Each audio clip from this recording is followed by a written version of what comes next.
Anyway, well, I guess I guess we should get started with. Yeah.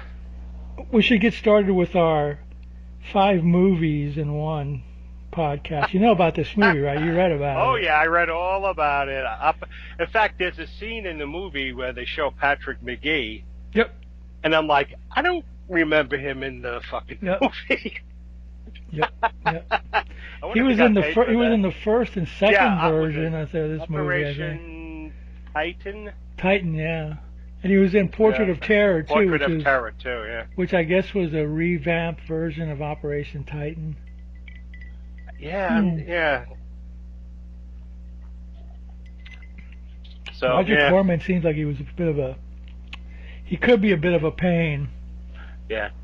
Because remember, in the last movie we did, Dementia 13, Coppola gave him the movie and he didn't like it, and he had people redo it. So I guess maybe back then he was a little bit of too much micromanaging things, either that or I don't know. But this is a big mess. You go from a spy movie to a redubbed spy movie to a horror movie to a vampire movie, and to the same vampire movie with added footage in it. This is Bloodbath, Track of the Vampire, Operation Tishin, Portrait in Terror. Welcome to this movie. Right. Jeez. Yeah, I guess Corman was making movies in Europe at the time, probably because it was cheaper and he had to pay unions or whatever the heck he was doing. So, or he was on vacation. So, this thing became like a bunch of different variations of a movie, but apparently there's the version that was the third version, Bloodbath, the one that wasn't released, was he was a murderer, he was a killer, a slasher, and that one supposedly lost, but I'm sure they had the script, they could recreate it from the other Bloodbath, the one that was released, that was a vampire movie that had footage tacked on by Stephanie Rothman or whatever. Yeah, I can't. There's these movies they do them a lot. My friend is into all these ninja movies. They're called cut and paste movies, which is basically like taking bits and pieces from other movies, shooting some scenes, and trying to figuring out how to make a movie cheaply. Well, whatchamacallit, the Hollywood Boulevard, that was a cut and paste movie. Half of that movie was stock footage from other Corman movies. No kidding. Wow. Yeah, I didn't know that. Yeah. There was like scenes from a lot of those women in prison movies in there. I think there was some Death Race 2000 scenes in there. Yeah, that was another cut and paste kind of deal or whatever. Because that was like I think if I remember correctly, either Corman or somebody made a bet. I can make the Joe Dante. I can make the cheapest movie New World Pictures ever. And Corman said, "Okay, I'll give you whatever, $20,000. Go make a movie," and he did. So there you go. Wow, that's cool. So when I was watching this, I was trying to figure out how this became, like what parts were filmed as was an international spy movie or something, and it's like the international spy movie. Okay, if you Portrait in Terror is available. I have it somewhere on a DVD. Is it really? Okay, cool. It's a spy, but I think it has like more. It's more violent than the first one, but it's got Patrick McGee and William Campbell. And Patrick McGee, I believe, if I remember correctly, is a Secret Service agent tracking William Campbell. So they are, but Patrick McGee is, like you said, is only one scene at the end of the movie where he's one of the whatever. And in those movies, he has more of a. But I don't know. I've never seen the Jack Hill Bloodbath. The one where he was a psycho killer. So Patrick McGee may be in that. I have no idea. Yeah, I checked the thing. I know. Yeah, he's in Operation Titan and Portrait in Terror. Yeah, Portrait in Terror. He might be in Bloodbath, the original. There's a '64 version that was never released. This is a 1966 version that was released. Oh, cool. This is the one that was turned into a vampire movie. Right. And William Campbell wouldn't come back to do. Right. He came back for the 1964 version of it, where he was a murderer, a killer, and Corman had to pay him a lot of money to come back and shoot scenes, but he wouldn't reshoot scenes for this version, so she had to get another guy to play the vampire and do a transformation scene and make it even more confusing than it is already. You know what I mean? It wasn't. It wasn't as bad as I expected. You never saw this on late night TV back in the old days when you were a kid? I don't think so. The title wouldn't have attracted. Back Track of the Vampire would have been the TV version. That probably would have got me to watch. The first time I saw that was one of those where I just saw the last 20 minutes, and that scene, that ending scene, is pretty cool. So I was like, wow, I got to see this movie again. This is cool. Wow. And I didn't see it for another 10 years or whatever. 'Cause that's how it was back then, ladies and gentlemen, boys and girls. If you saw a movie on TV, there's a good chance you would never see it again for 5-10 years, because, whatever, you wouldn't catch it, you'd miss it, or they'd lose the package and, the whole 9 yards or whatever. So, but it was, that movie, Track of the Vampire, it was playing in South Florida through the 70s and the 80s, I think. Because I remember recording it off local channel like in the 86, 87, so still playing. Yeah. But anyway, and the Track of the Vampire movie, they just took one of the things that they did, because they needed to pad it out. This movie is only 60 minutes or something. The one I watched was 69 minutes. So it was the later one. Well, okay, so I watched. Did you watch it on Tubi? Yeah. No, that's a short. Well, whatever, 65 minutes, whatever. It's a short version. Yeah, it's a real short one. The Track of the Vampire movie has one scene where it's like, Laurie Sanders from Petticoat Junction. Yeah. There's a scene with her dancing on the beach for like 8 minutes. So that's how they padded it. That's one of the ways they padded it. I'm sure they did other things, but that's one of the most infamous, because they wanted to get it to. It's for television viewing to fit into an hour and a half package or whatever. It would have to be a 75-minute movie. So for commercials or whatever. So they had to pad to get into a 2-hour, probably a little bit longer, but they could probably do it too. You know what I mean? But my friend actually told me that in the 80s he actually saw this on a local channel without commercials. They actually said, "Oh, we're showing Track of the Vampire without commercials," and he was like, "Oh, great! I can record it and not have to worry about, editing commercials," which was, whatever. But at any rate, I'm familiar with the Track of the Vampire version myself. That's the one that I know. But this one's better because it's shorter. Oops.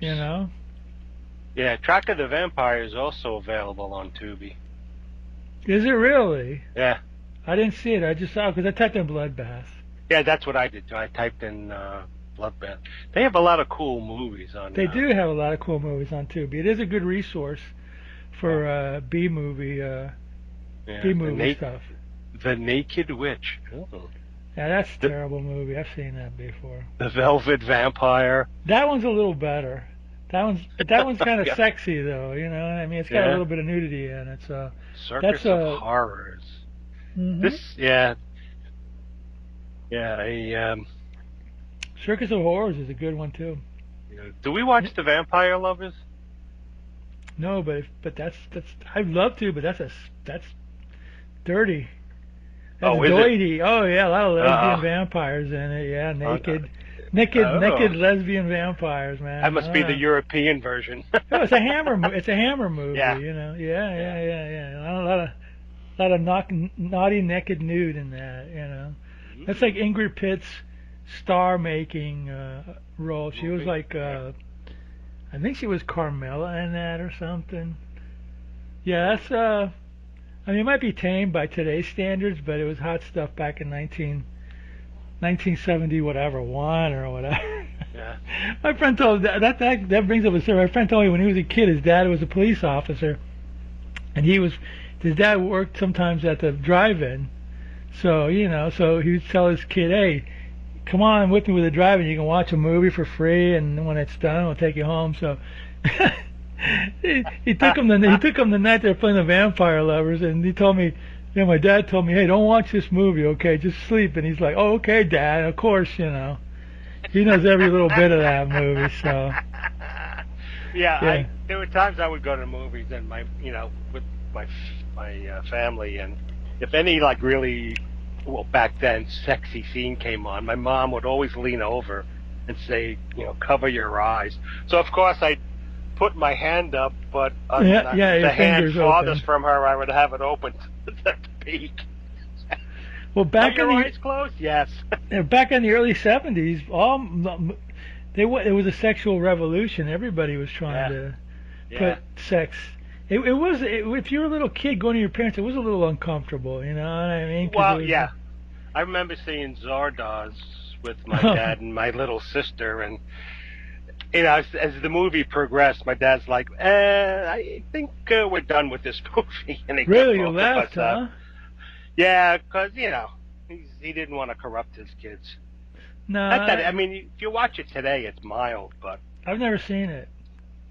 I've been told about it. I thought it was a weird movie. I know it's a weird movie. Yeah, it's a weird movie. It's fun as hell.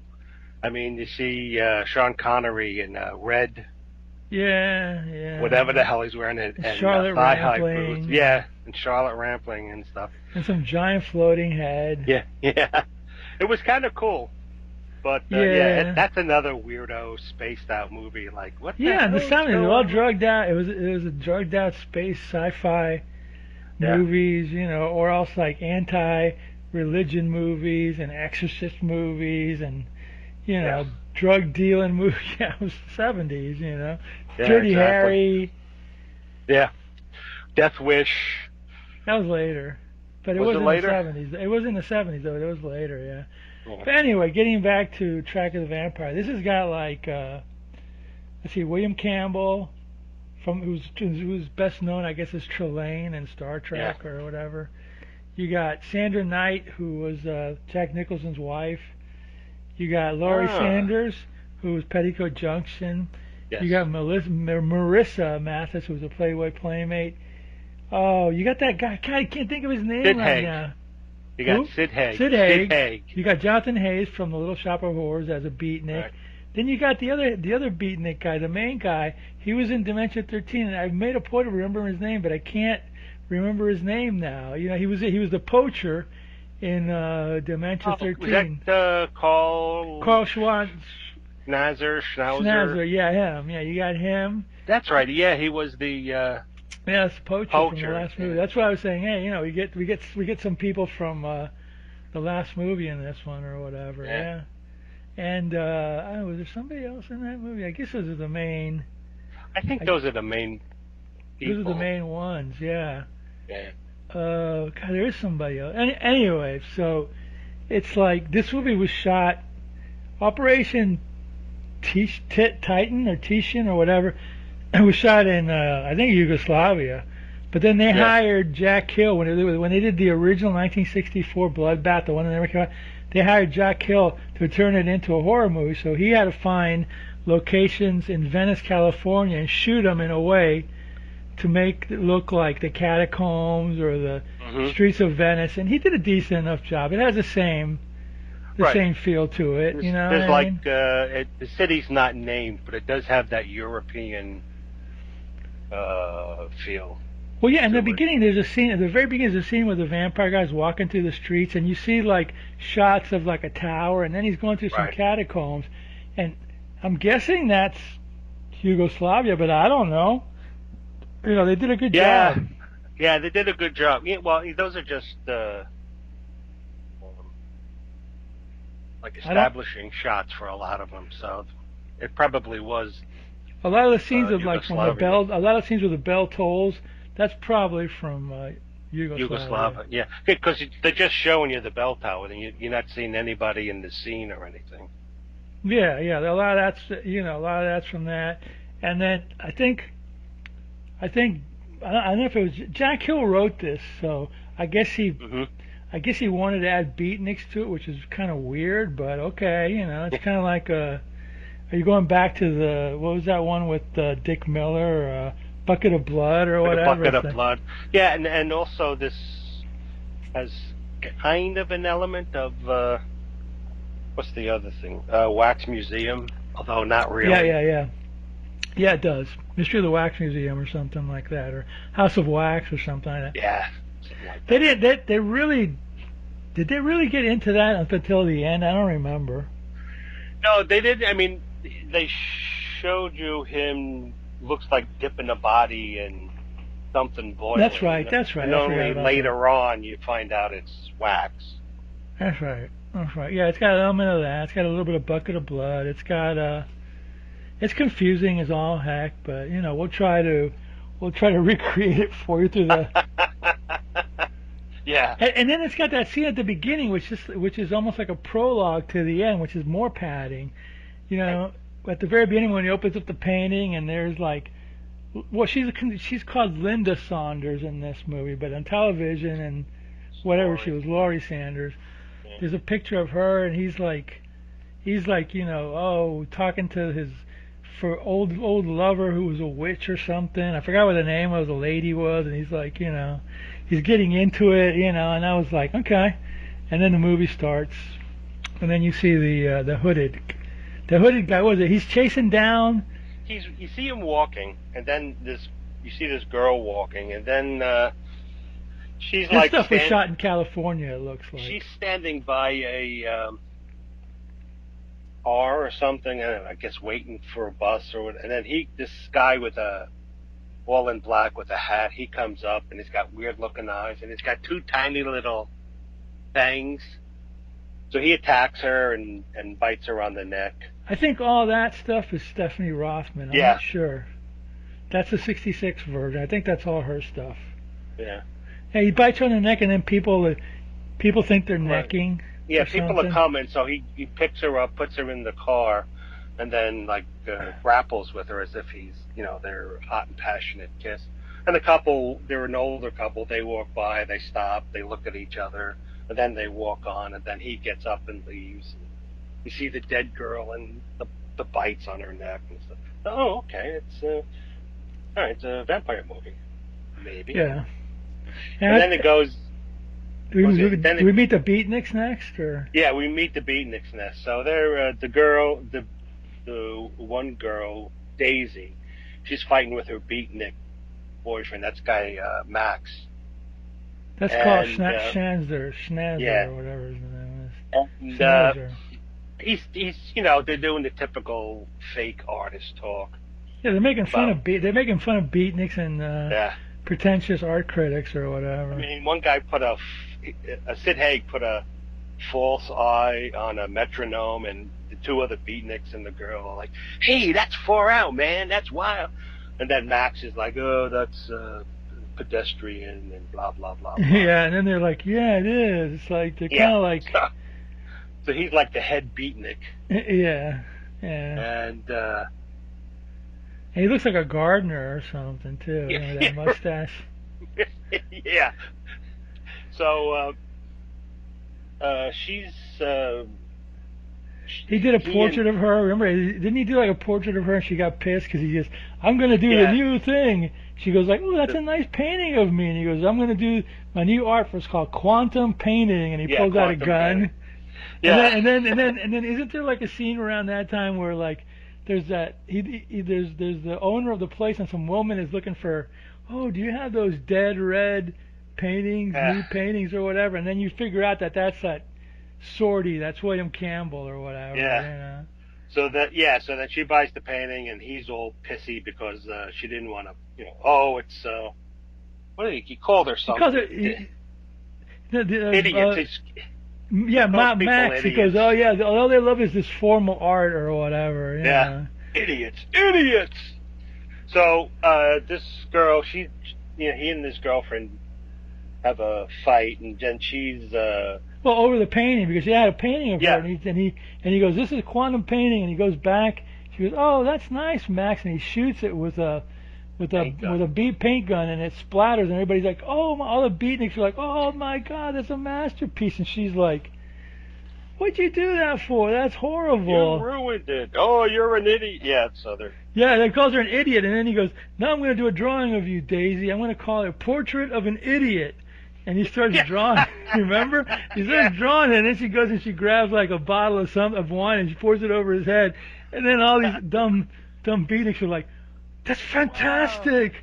Look at the way it flows. Look at the texture. And she's like, more. And then he bends his head down to get more wine poured on the paper. yeah. He goes, pour more wine on my head. Oh gosh, total.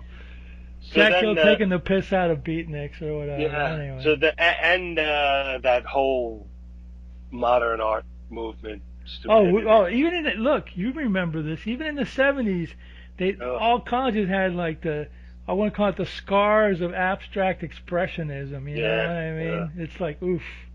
Anyway. Yeah. So then Daisy's walking along, and she stops by I guess a gallery, and she sees more of those sortie paintings. You know, was it Dead Red Nudes? Dead Red Nudes.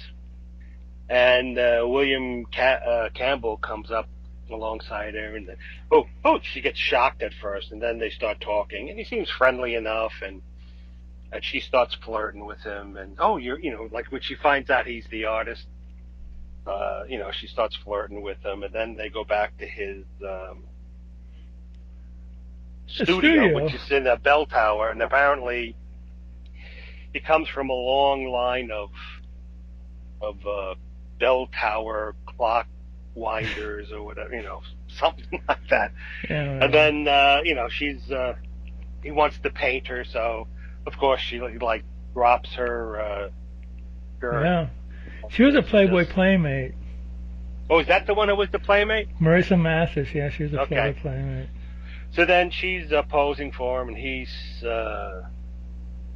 starts painting, and then you see he's telling her about the history. She asked him. He said to her, only one time the clock stopped, because his family are the clock winders. And she says, well, why did the clock stop? And he says, because this guy, I forget the guy's name, the vampire guy, Erno Sordi. Yeah. N-O Sordi, yeah. He was a better artist than Rembrandt, and not by those paintings that was in the movie. And he was accused of being a witch, and his mistress gave him up and was mocking him while he was being burned alive, and his paintings were burned alive too. And so he's going into this, and then he's seeing on the canvas, he starts with this big black schmutz, and then he's seeing like a witch. The witch. Yeah, the witch. And it's Laurie Sanders. Not Lonnie Sanders. She passed away sadly. Linda Saunders, or whatever they call it. She's pretending. Yeah. She's playing the witch, but she's got a different hair and different. Yeah, she got longer hair. She's got gypsy-looking features, or they made them makeup or whatever. So she's laughing, and then you see him, and he's standing out on this like salt flat or something, and then there's like the easels, and like they look like mannequins covered with tarp, and she's dancing around, laughing, and then suddenly you're back in the studio. The painting's it seems like the painting's laughing at him, is what? Right. Because they did a shot where like the painting turns into the middle black, and then Laurie Sanders or whatever is laughing at him and mocking him or whatever. Right. So then as he's going through this, suddenly the spirit of Erno takes over him, and it becomes a different person. You see, it's the guy from the beginning of the movie with the tiny little vampire fangs and stuff. So he attacks her, bites her. Well, first he chases her around and tries to kill her with like a meat cleaver. And then she starts screaming, and then it goes, you see him, I don't know, well, you see him lowering her into a vat of... Well, there's a scene where like he cuts into her, and it's like they do like a Psycho, where he cuts her and you see like a cut mark or whatever, and she's screaming. Right. It's a well done scene. And and then they lower her into the vat or whatever. Yeah, and you don't know what, I mean, it's white and it's boiling. He's got her in a fishing net, and he could be disintegrating her for all you know. Right. I mean, so you don't know what's going on. So right. Anyway, so that's victim number one. So then you see a couple of other, I don't know if they're past or present, but you see him attack other women. There's one where he's at a pool. This woman's at a pool party, and she's out. That's definitely Rothman footage. Yeah, he goes to the pool party and Right. he jumps he jumps into the pool with her and he attacks Yeah, her. he scares her. She falls into the pool. He jumps in after her. Is that the one where he's chasing her all around, or is that later? No, that was that was another one. Okay. This one's just a pool.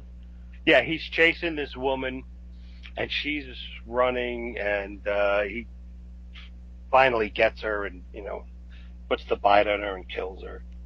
And then you don't see it. You don't see him taking her back to the.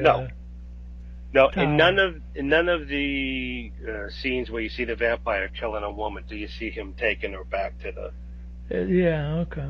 All right. So then, I guess it's the next day, and the beatniks are talking and gossiping and whatever. And like Sid Haig, he puts whole cream or whipped cream or something on another beatnik woman's face and presses it against the canvas. And the other guys are like, "Oh, that's great, that's wild," And then Max is like, "It's pedestrian. It sucks. It's not good." And then, so is that when that's when Sorty comes in trying to sell another painting. That's right. And the guy he says, "But I need the money like right away." And the guy, said, "Well, I'll give you $75." He says, "Oh, you're a thief." Blah blah blah. And this guy, he like runs the cafe, but he also sells. He's an art dealer. Yeah, an art dealer as well. So he's listening to the beatniks go on about the painting. So he walks over, and he you got a bottle of ketchup or something. Yeah, he pours ketchup on the canvas too. And the beatniks are like, "Wow, that's great." And Max is all jealous, and he moves off to a different table, and he sees the painting, another painting of Sorty, and it's a painting of his. He says, "Hey, Daisy. That's my girlfriend Daisy," So he was like, "Daisy, et tu?" Yeah. So then he's walking around looking for her, and he goes to another female friend, which I think. No. Before that, don't we get introduced to Laurie Saunders, the ballerina, or whatever? Or is that after? At some point we do get introduced to Laurie Saunders at the ballerina studio or whatever. Actually, that's way before that. You missed the scene. There's a scene when Marissa Mathes is still alive, where she goes and visits Linda Saunders at the ballet studio. Right. And they talk or whatever. That's actually after she has her fight with her boyfriend and before. Yeah. Because she does get introduced earlier. Yeah. So yeah. Because she's another main character in the movie. Yeah. And there's also like a romance between her and William Campbell, and she's really hot and bothered about him, but he doesn't want to. He's always putting her off or whatever. He'll go and hang out with her at the beach, but he's always putting her off. She's all horned up or whatever. Yeah. So Max, goes looking for Daisy. He goes to Daisy's sister, Donna. She said, "Well, I haven't seen Daisy for days. I thought she was with you." And he's like, "No, she wasn't.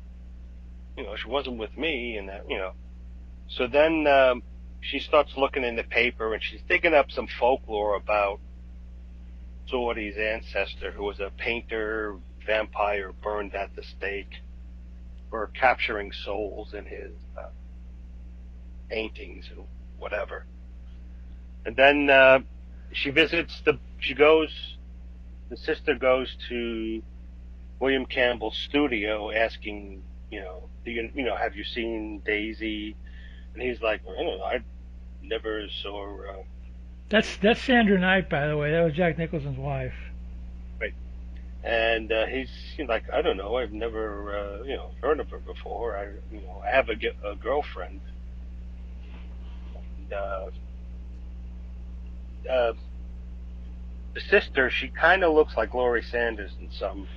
Yeah, they do. They look alike. They look very similar. So she wants to.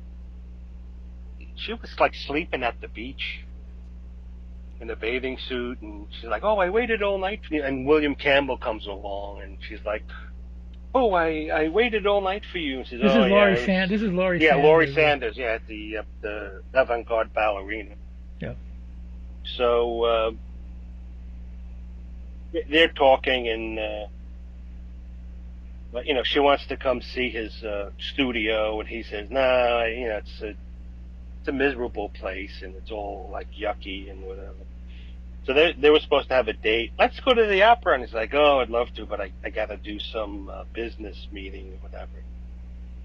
And that's so she gets more attracted to him because he sort of keeps pulling away, and doesn't want to like get close to her. And she's like, "Why you come in the water with me?" And he's like, "No, I'll sit here and watch you in the water. I always like doing that."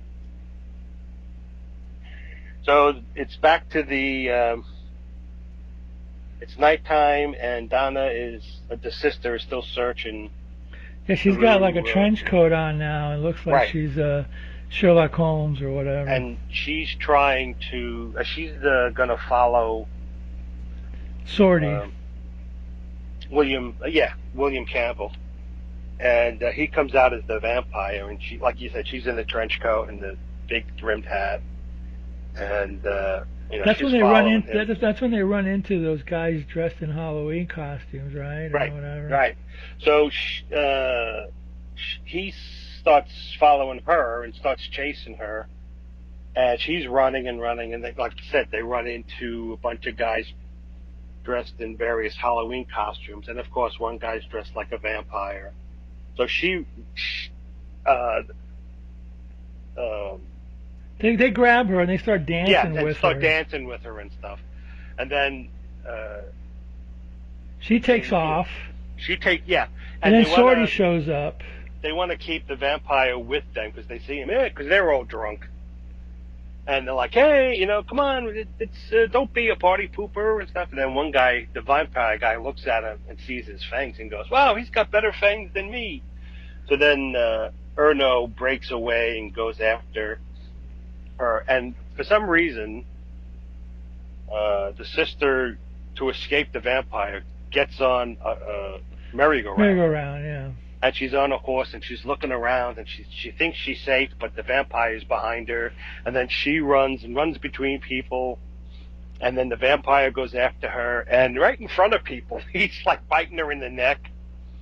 So then the ride ends, and everybody gets off, and you see the sister sitting on a horse, and the guy who owns the merry-go-round goes up to her and he says, "Hey, it's time to, the ride's over. You have to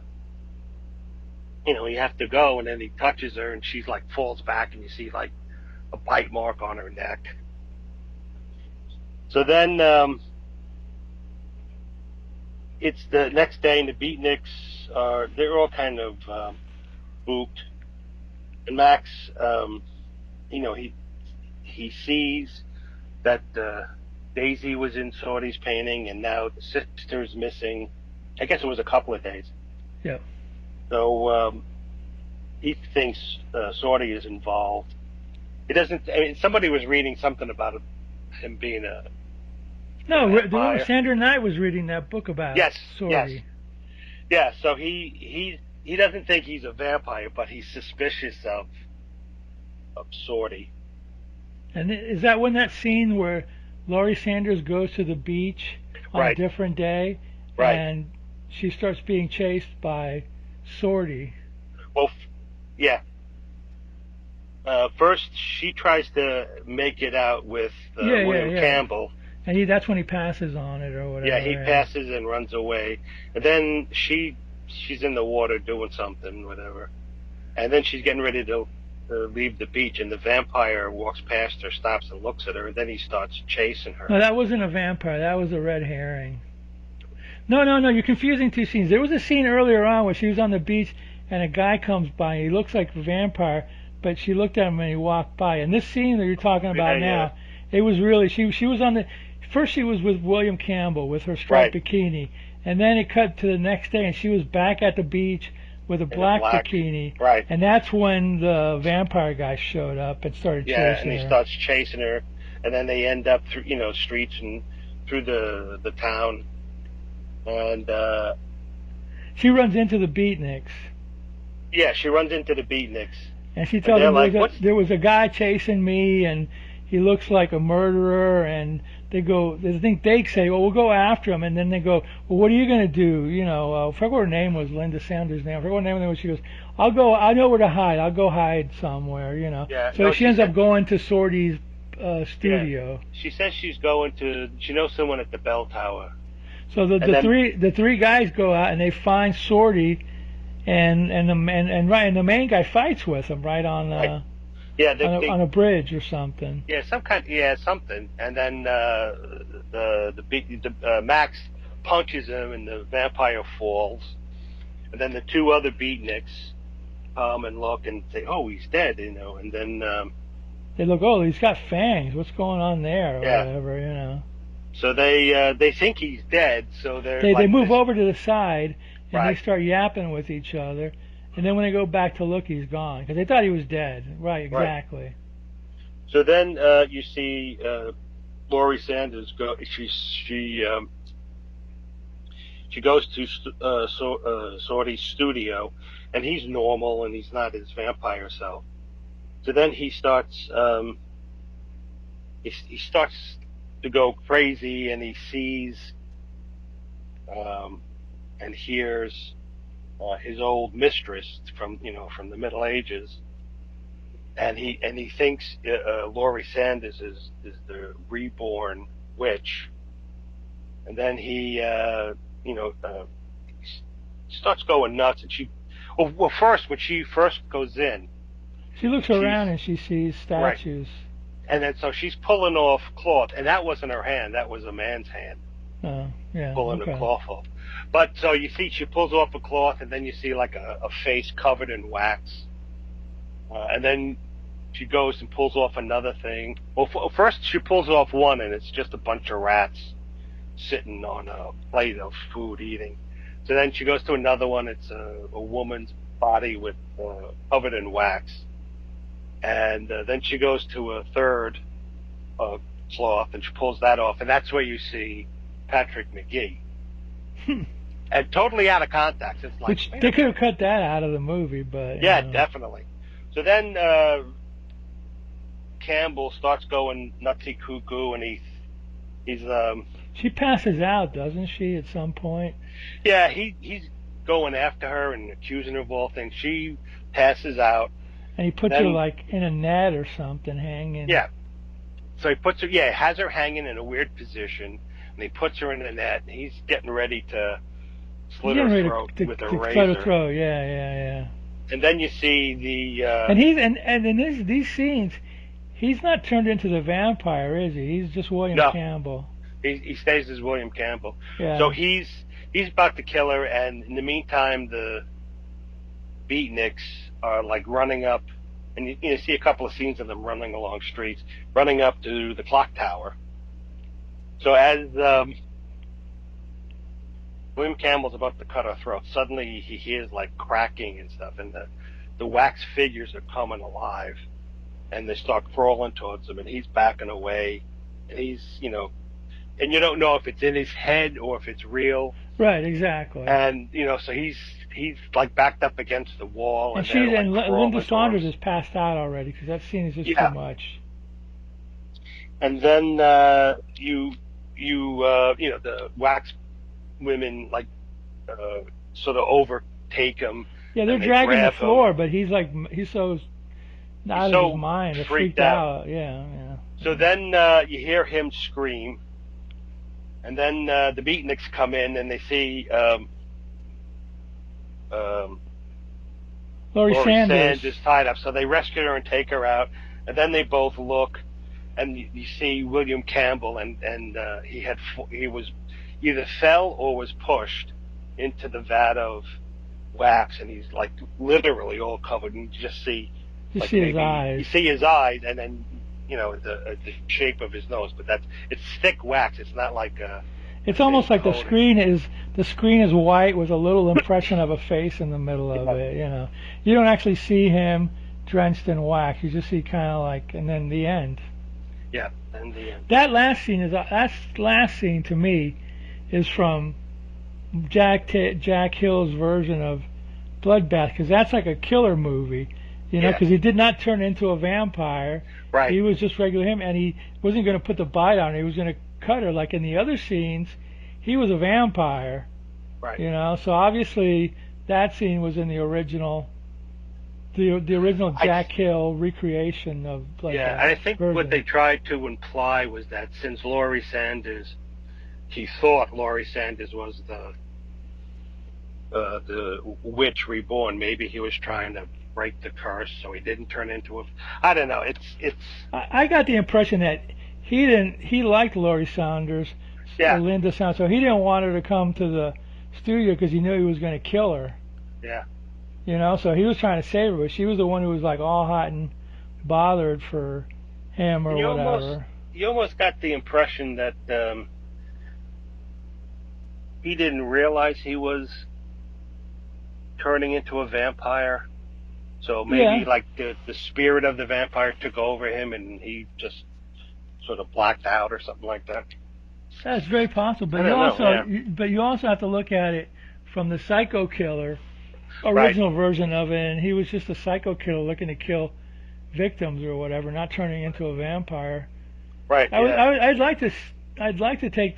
See, if you took the vampire scenes out of this movie would be way shorter. So I'm wondering what scenes were in this movie in the Psycho Killer version that would have made it at least 65 minutes or something like that. Because you're gonna take out all the you're gonna take out the vampire at the beginning, biting the girl in the car. You're gonna take the vampire out, dropping the girl in the pool and biting her in the pool. You're probably gonna have to take that vampire fight out where the beatniks are fighting with him. Right. Was there another one? There might be another scene. You have to take those scenes out and either make other scenes longer or make it more comedic, or there's missing scenes. Yeah, there's probably missing scenes, and they probably contained a lot of interactions between Patrick McGee and William Campbell. It's very possible, yeah. Because maybe he was a cop or a detective. In the Bloodbath version of it, yeah. Yeah, looking to find the killer. Yeah, it's very possible. There could have been some scenes with... Because there is a scene in Portrait of Terror at the very beginning where you see Patrick McGee is in some... It's like a foreign big outdoor nightclub, and these two girls doing like a belly dance, and she like belly dances right up to him, and he pulls out a switchblade and he cuts her top off, and I always remember, oh, that's interesting, Yeah, you're right. There's probably the stuff that's cut out of Bloodbath is the Patrick McGee stuff, who was in the first two versions of the movie.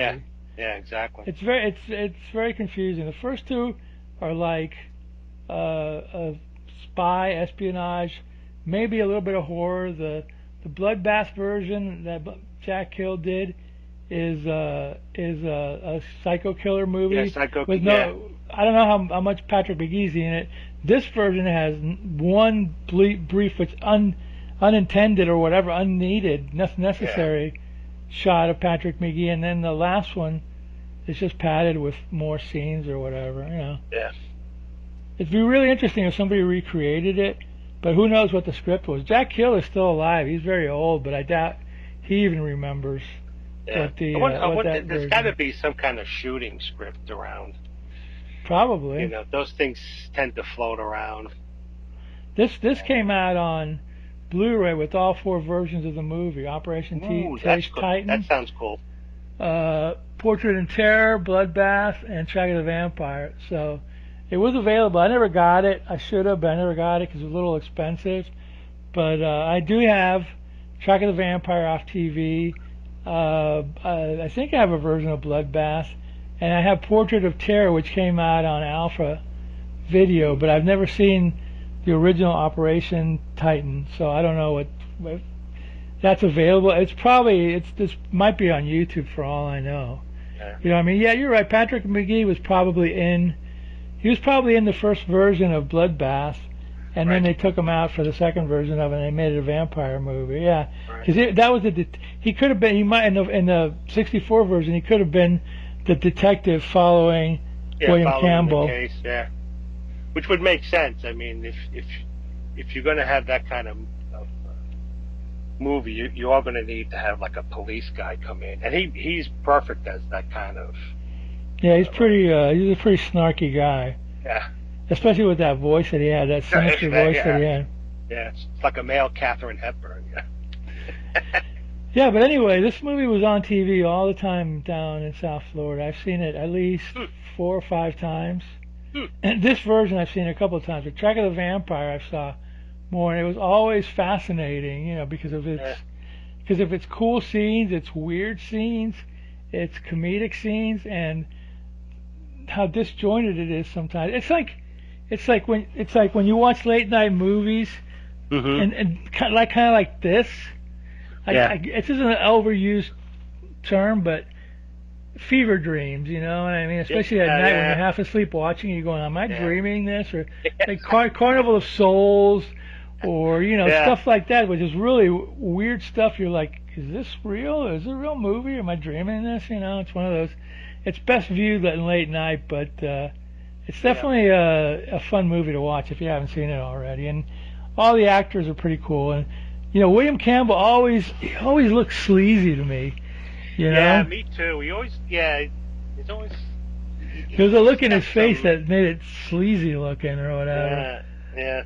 It's funny how like some actors, they just have that like sleazy criminal or not that he looked nasty or anything. He just had that. I don't know. It's in the eye of the beholder or whatever. Yeah. But, it is what it is. But anyway, yeah. This was a fun movie. Yeah, it was a lot of fun for all its, and I think the weirdness and the disjointedness kind of adds to it a bit. Yeah. Because you're sort of like, well, we're seeing things in part from his weirdo point of view. Yeah. I actually had the TV print of this on YouTube for a while, but YouTube took it down because I guess the music by Ronald Stein, somebody said, "Oh, that's a copyright Ronald Stein music. You got to take it down." And I'm like, "All right, I'll take it down." So I used to have it on there, the TV version with all the commercials and all that. So it's gone now. I have other movies on YouTube, but that one got cut. At least I didn't get a copyright strike. I mean, I just got to just take it down as opposed to some stupid, boutique DVD, Blu-ray company telling me you get a copyright strike. It's like, you should get freaking warn me, or just you don't have to punish me, jerks. Anyway. That's our movie for today. Bloodbath, Track of the Vampire, all that fun stuff, So, yeah. Yeah, it was a good movie, and it's I'm surprised you never saw this back then. On Tubi. Well, I may have, but again, sometimes if there wasn't no direct monster, I didn't really. You gave up on it, maybe. Yeah, I didn't pay attention. It was just on, and I was, playing with my Legos. I find that from a lot of people. It was like. Not everybody, but a lot of them. Yeah, if I didn't have a monster, and I was like, I was always, as a kid, more into, I wasn't ever into the Godzillas and stuff like that. I was more into, like, the human, the weird, the creepy. The weirdo. Yeah, so, I mean, I could always watch these, but it's just, it's just me, I guess. There's plenty of people that are into them, too. But, well, I liked weird movies, too. There's, like, Carnival of Souls. That movie scared the hell out of me. Sure, but it was so weird. I would try to wow, this is so weird, and I tried to figure out why. What was it about? And there were just some scenes that. Well, she was dead, and she came back. Yeah, she did. She was dead, and she was like in the real world, but the dead world wanted her back. Yeah, and there's one scene where she's driving, and then you see the figure. That scared just standing outside. That scared the out of me when I watched it a long time ago. Yeah. Me too. I wasn't expecting that. And then there's a scene where she hears somebody come in, and she's on the 3rd floor. She looks down, and you see the the spooky guy like lean his head over and look up at her, and then you hear him just walking up the stairs, and she goes in and slams the door, and and you can still hear the person walking up the stairs. I mean, like here's how what an impression that movie made on me. If I'm outside, and I've done this with a few friends of mine walking around, we hear birds chirping, I look up and I go, oh, I guess we're in the real world now as opposed to the netherworld. Okay. Because remember, that was the deal with the movie. Yeah. You know what I mean? It's like when she heard birds chirping. Oh, okay, I'm back on Earth now. But when it got all quiet, Right. it became, oh no, I'm in the world of the dead. It's like when she gets on the bus and all the. Oh God, that was creepy too. Or how about when she goes to the abandoned amusement park and they're all dancing, and then suddenly they turn around and they start running towards her. Hey, there you go. That'll be our next movie. Okay. Yeah, that'll be our next movie. We won't talk anymore about it because that'll be the next movie. But I'm sure it's one that everybody has seen and knows about. So who knows? Maybe we'll pick something else. But we're already like talking about it. Yeah. It is a creepy movie. It's a creepy movie. Yeah, it's such a good creepy movie. And made on a low budget by an independent director in Kansas City. Yes. And the lead actor is Candace Hilligos, I believe, is still alive. So. Oh, that's cool. She did an interview a few years ago on a Creature Feature show, so she's still around.